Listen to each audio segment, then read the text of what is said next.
Assalamualaikum warahmatullahi wabarakatuh. Kami dari kelompok 3 yang terdiri dari Aisyah Amelia Purba, Andrian Febriansyah, Yuni Andrian Ritonga akan mempresentasikan hasil pembahasan dari diskusi kami dengan judul Hukum Bisnis di Perbankan. Materi pertama yaitu pengertian hukum perbankan. Hukum perbankan merupakan seperangkat kaidah hukum dalam bentuk peraturan perundang-undangan, jurisprudensi, doktrin, dan lain-lain sumber hukum yang mengatur masalah-masalah perbankan sebagai lembaga dan aspek kegiatan sehari-hari, rambu-rambu yang harus dipenuhi oleh bank, perilaku petugas-petugasnya, hak, kewajiban, tugas dan tanggung jawab para pihak yang tersangkut bisnis perbankan, apa yang boleh dan tidak boleh dilakukan oleh bank, eksistensi perbank, dan lain-lain yang berkenan dengan dunia perbankan tersebut. Materi selanjutnya, ruang lingkup hukum perbankan. Adapun ruang lingkup hukum perbankan yang pertama, asas-asas perbankan seperti norma efisiensi, keefektifan, kesehatan bank, profesionalisme pelaku perbankan, maksud dan tujuan lembaga perbankan, hubungan hak dan kewajiban bank. Yang kedua, para pelaku bidang perbankan seperti dewan komisaris, direksi, dan karyawan maupun pihak terafiliasi.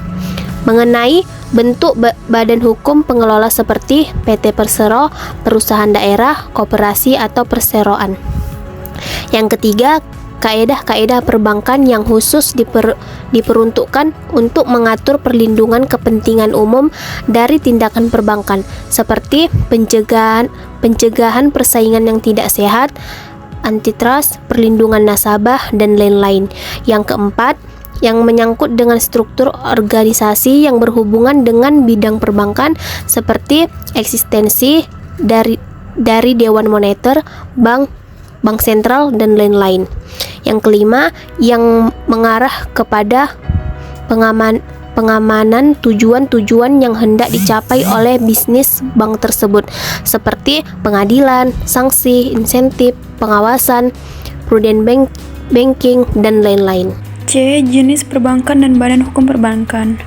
Ada 4 jenis perbankan. Yang pertama adalah bank umum. Fungsi sebuah bank umum antara lain menyediakan fasilitas penyimpanan dana masyarakat dalam bentuk giro, tabungan, maupun deposito dan dapat dimanfaatkan masyarakat untuk memenuhi berbagai kebutuhannya. Yang kedua ada bank tabungan. Sesuai dengan namanya, mengutamakan penerimaan simpanan dalam bentuk tabungan dengan prioritas usaha pembungaan dalam bentuk kertas berharga. Yang ketiga ada bank pembangunan, yaitu mengumpulkan dananya melalui simpanan deposito serta mengeluarkan kertas berharga yang berjangka dan menjalankan usahanya dengan memberi kredit jangka panjang. Yang keempat, ada bank sekunder. Bank sekunder memiliki kegiatan bersifat lokal, menerima simpanan serta memberi kredit kepada para pedagang pasar dan penduduk desa sekitarnya. Termasuk jenis ini adalah bank desa, lumbung desa, bank pasar, dan bank pegawai. Jenis bank ini disebut sebagai bank rural yang tidak diizinkan menerima simpanan giro. Nah, lalu ada badan hukum perbankan. Yang pertama yaitu perseroan terbatas yang berdasarkan Undang-Undang Nomor 40 Tahun 2007 tentang PT. Yang kedua ada koperasi berdasarkan Undang-Undang Nomor 25 Tahun 1992 tentang perkoperasian. Yang ketiga ada perusahaan daerah berdasarkan Undang-Undang Nomor 5 Tahun 1962 tentang perusahaan daerah. D. Asas-asas hukum perbankan. Yang pertama yaitu ada asas kepercayaan. Nah, kepercayaan masyarakat itu dapat digolongkan dalam beberapa hal, yakni yang pertama, kepercayaan terhadap pengelolaan manajemen yang profesional. Bank harus menjaga tingkat kesejahteraan bank setiap waktu, sebab bank setiap saat selalu dalam keadaan liquid dan solvent untuk mampu membayar kembali dana masyarakat yang disimpan. B. Kepercayaan terhadap pengelolaan dan dapat dilaksanakan oleh para direksi dan komisaris serta pegawai yang berpengetahuan tinggi dan berpenampilan yang cukup menarik, sehingga masyarakat menaruh kepercayaan bahwa dana yang disimpan tidak disalahgunakan. C. Bank dapat menjaga dan menjamin kerahasiaan simpanan deposito. dan identitas nasabah yang memiliki simpanan. Yang kedua, ada asas setiap pelanggaran peraturan perbankan terkena pidana. Undang-Undang Perbankan telah menetapkan sanksi pidana khusus terhadap pelanggaran-pelanggaran pasal-pasal tertentu dalam undang-undang ini. Yang ketiga, asas demokrasi. Asas demokrasi ekonomi terdapat pada pasal 33 ayat 4, yaitu perekonomian nasional diselenggarakan berdasarkan atas demokrasi ekonomi dengan prinsip kebersamaan, efisiensi, berkeadilan, berkelanjutan, berwawasan lingkungan, kemandirian, serta menjaga keseimbangan, kemajuan, dan kesatuan ekonomi nasional. 4. Asas kehati-hatian. Dalam dasar asas ini juga terdapat dalam pasal 2 Undang-Undang Perbankan yang berbunyi, demikian juga terdapat pada pasal 2 Undang-Undang Perbankan, yaitu perbankan Indonesia dalam melakukan usahanya berdasarkan demokrasi ekonomi dengan menggunakan prinsip kehati-hatian. Yang kelima, ada asas tujuan manfaat. Nah, asas ini terdapat pada pasal 4 Undang-Undang Perbankan yang berbunyi, perbankan Indonesia bertujuan menunjang pelaksanaan pembangunan nasional dalam rangka meningkatkan pemerataan, pertumbuhan ekonomi, dan stabilitas nasional ke arah peningkatan kesejahteraan rakyat banyak. Yang keenam, ada asas kerahasiaan. Asas kerahasiaan tertuang dalam pasal 40 dan diatur lebih dalam pasal 41, 41A, pasal 42, pasal 43, pasal 44, pasal 44A, pasal 45, pasal 47, pasal 47A, dan pasal 51 dari Undang-Undang Perbankan. Pasal 40 berbunyi, bank wajib merahasiakan keterangan mengenai nasabah, penyimpan, dan simpanannya, kecuali dalam hal sebagaimana dimaksud dalam pasal 41, 41A, pasal 42, pasal 43, pasal 44, dan pasal 44A. Kedua, ketentuan sebagaimana dimaksud dalam ayat 1 berlaku pula bagi pihak yang terafiliasi. 7. Asas limitasi jenis kegiatan usaha. Bank yang ada di Indonesia tidak diperkenankan melakukan usaha selain yang telah ditentukan dalam Undang-Undang Perbankan. Yang ke-8, ada asas transparansi. Asas transparansi terdapat dalam pasal 35, yakni bank wajib menggunakan neraca dan perhitungan laba rugi dalam waktu dan bentuk yang ditetapkan oleh Bank Indonesia. Yang ke-9, ada asas integritas. Disimpulkan dari pasal 49 ayat 1 dan 2 Undang-Undang Perbankan, yakni menuntut agar anggota Dewan Komisaris, direksi, atau pegawai bank tidak melakukan manipulasi terhadap pembuatan laporan dengan ancaman berupa pidana penjara sekurang-kurangnya 5 tahun dan paling lama 15 tahun serta denda sekurang-kurangnya 10 juta dan paling banyak 200 juta.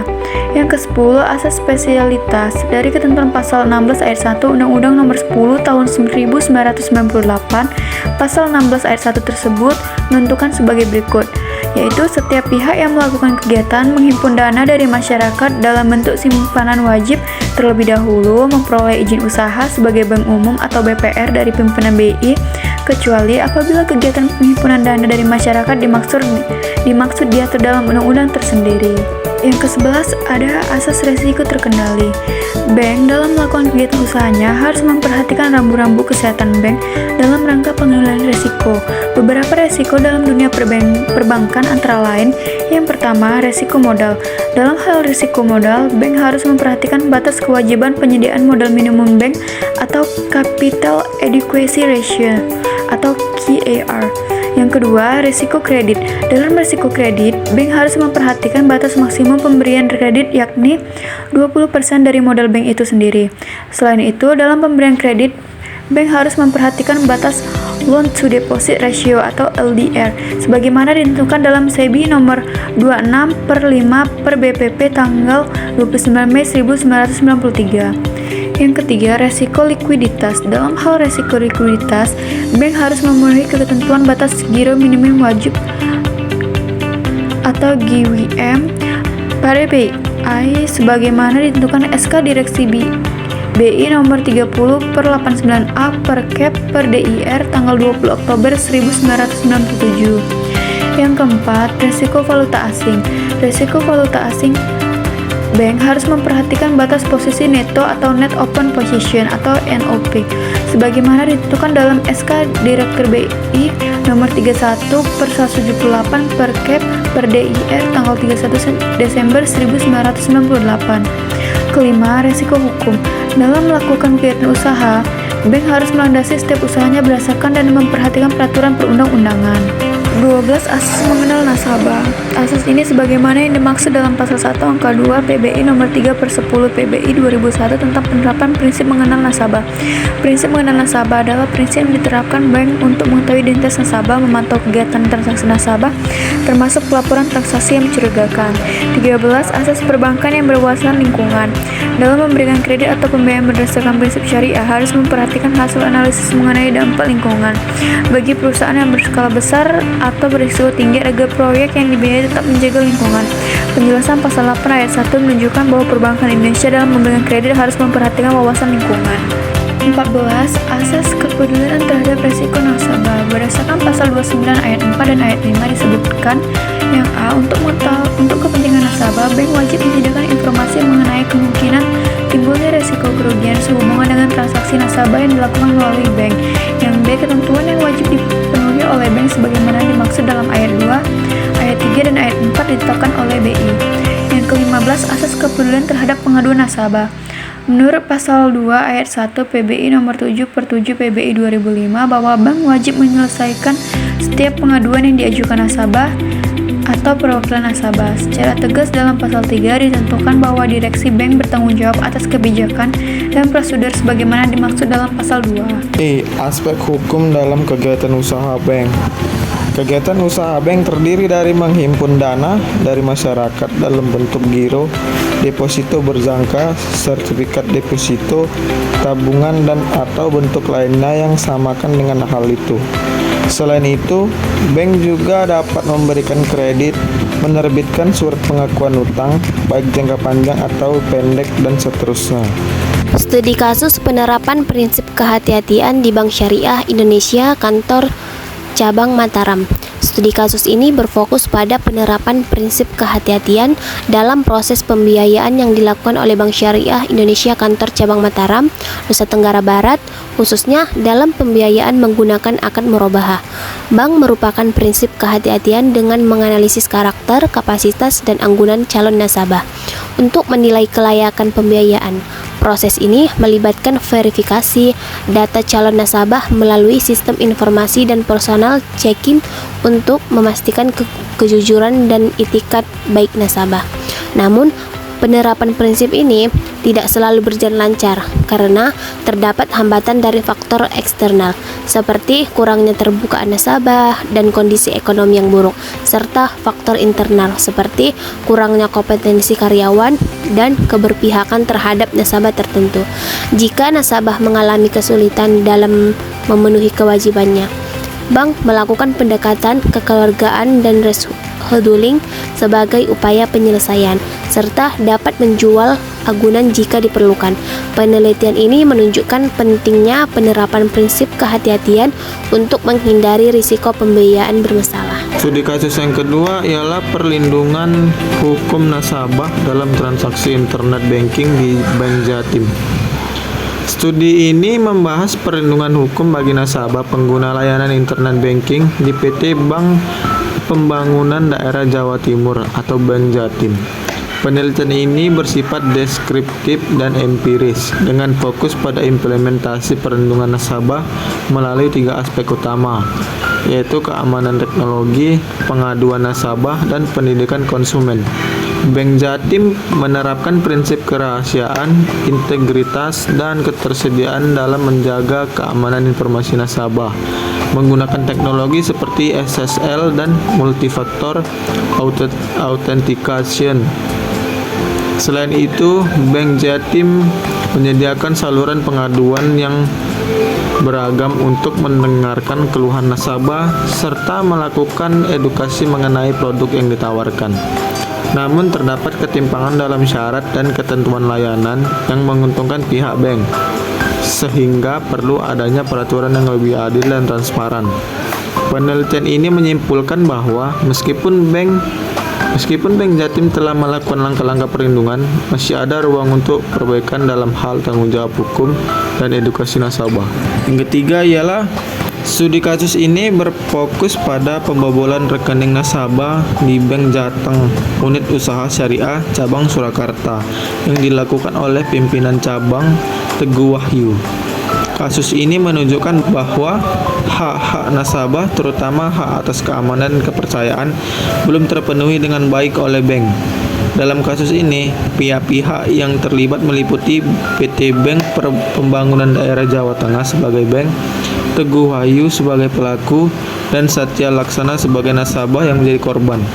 Pada tahun 2008, Bank Jateng unit usaha syariah dibuka dan dipimpin oleh Teguh Wahyu yang menjanjikan bunga 1% per bulan kepada Satya Laksana, yang kemudian menyimpan dana sebesar 8 miliar rupiah. Namun pada Desember 2010, rekening Satya berkurang menjadi 6 miliar rupiah tanpa sepengetahuannya, yang dilakukan melalui surat kuasa palsu. Ketika Satya Laksana menggugat bank, gugatan tersebut ditolak oleh Pengadilan Negeri Semarang karena dianggap kurangnya pihak dalam gugatan. Tindakan Teguh Wahyu yang melakukan pemalsuan tanda tangan dan menjanjikan bunga yang tidak sesuai dengan prinsip syariah melanggar Undang-Undang Perbankan dan Undang-Undang Perlindungan Konsumen. Bank memiliki tanggung jawab hukum untuk memberikan perlindungan kepada nasabah, dan berdasarkan pasal 19 Undang-Undang Perlindungan Konsumen, bank harus memberikan ganti rugi atas kerugian yang dialami nasabah akibat tindakan pegawainya. Oleh karena itu, Bank Jateng harus bertanggung jawab atas kerugian yang dialami Satya Laksana sesuai dengan ketentuan hukum yang berlaku.